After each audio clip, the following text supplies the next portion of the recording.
1, 2, 3. 1, 2, 3.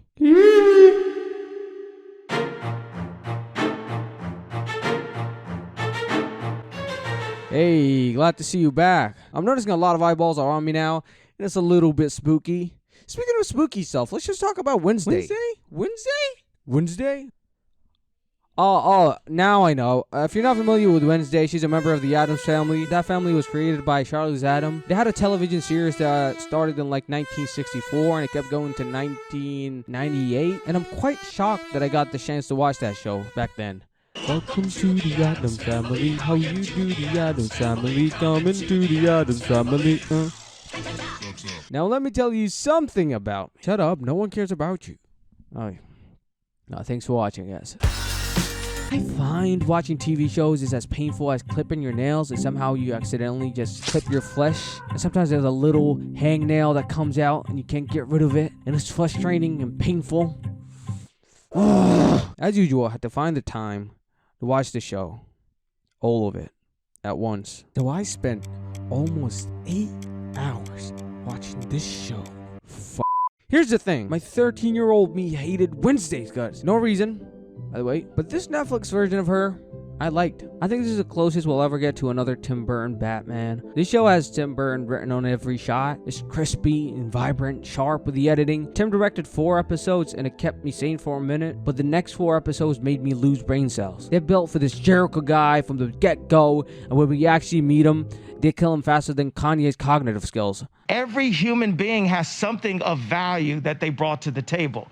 Especially Hitler. So what's the point of showing us a drawing in the book and Rowan and warning us, oh, Jericho's coming and he's about to burn the whole school? And then he gets gashed with not even a full-size sword. He used like pieces of it. But hey, I called it. First episode, I knew Tyler was a monster. Because no one would treat a random girl that nice, you know? He's too perfect. And I know his horny ass is going to do anything to get into that gothic castle, if you know what I'm saying. Talking about, this coffee's on the house. But what went over my head was the normie teacher. The master that controls the high, the monster, Tyler. I wasn't fixated on her. I was fixated on like Wednesday and the other characters, I guess. One of the most conspicuous problems I face watching this show is having to deal with multiple cases and trying so hard to care about them. They threw everything at you. Plus they put Wednesday, an eccentric character, with other characters that match her. And that kills the sole purpose of having the Addams family. And that is to see them interact with the normal world. In their defense, this whole season might be a warm-up for another one. And they might just use other materials in the like the upcoming seasons. But that's why I resent it. Because they just want to drag you for a couple of seasons. And it's okay for some people, not for me. Now let me take a deep breath.